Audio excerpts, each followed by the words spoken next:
ایک آدمی محمود غزنوی کے پاس نا اپنا کیس لے کے آیا، مدعی بن کے آیا۔ اس نے کہا بادشاہ میرا کیس بڑا نرالا ہے۔ بادشاہ سلامت نے کہا وہ کس طرح؟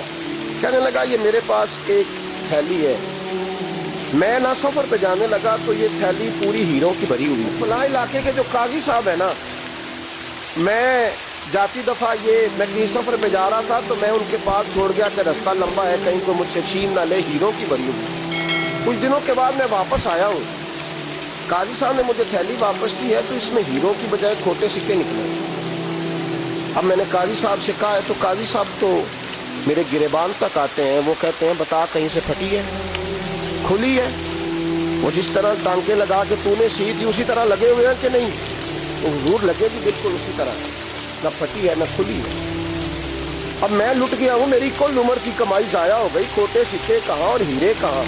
تو مہربانی کریں اور آپ کی بارگاہ میں اللہ رسول کے نام پر حلف دیتا ہوں کہ میں ہوں بالکل سچا۔ محمود غزنوی کہنے لگے تو جا، تھیلی چھوڑ جا، اور جب میں تجھے بلاؤں گا پھر دوبارہ آنا۔ تو شخص چلا گیا۔ محمود غزنوی اٹھے، دربار برخاست کیا، لوگوں سے کہنے لگے چلے جاؤ، میں 3 دن کے لیے سیر کرنے جا رہا ہوں، 3 دن کے بعد لوٹوں گا۔ اکیلے جب رہ گئے نا محمود دربار میں تو محبوب نے چھری منگائی۔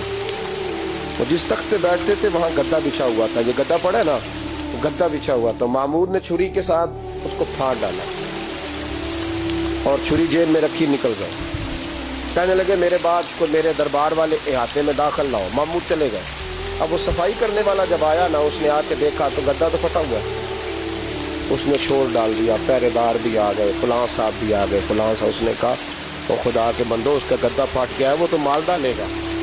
اس نے کہا تھا سوائے صفائی اور نگرانی والے کے دوسرا آئے کوئی نہ، اور یہاں آیا بھی کوئی نہیں، پہلے دن ہی پھٹا ہوا ہے تو لٹکا دے گا سب کو، کیا کریں؟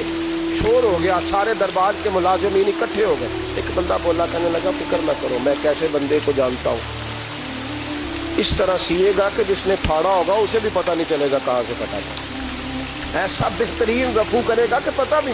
اس نے کہا یار ہم سارے 1 مہینے کی تنخواہ دیتے ہیں، تو بندہ بلا۔ وہ بلا لیا اس کو، اس کا نام محمد رفو گر تھا۔ وہ آیا، اس کو گدا دکھایا، اس کا یار اس طرح سینہ پتہ نہ چلے۔ اس نے کہا فکر ہی نہ کرو، میں بڑا کاریگر ہوں۔ بڑے بڑے کاریگر لوگ نہیں ہمارے ملک میں پائے جاتے، کوئی نشان چھوڑتے ہیں پیچھے بڑے۔ احمد رفو گر کہنے لگا اس طرح سیوں گا کہ پھاڑنے والے کو بھی پتہ نہیں ہوگا، پیسے لے یار تو سی دے۔ اس نے سی دی، اگلے شام ہی لا کے بچھا دیا گدا۔ تیسرے دن بادشاہ سلامت آئے، آ کے پہلی نظر گدے پہ ڈالی۔ اس نے بلایا سب ملازمین کو، کہا کس نے سیا ہے؟ کہا جناب کیا ہوا؟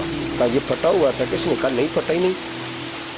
وہ کہنے لگے بنو بات، میں خود پھاڑ کے گیا تھا، تو بتاؤ صحیح سیا کس نے؟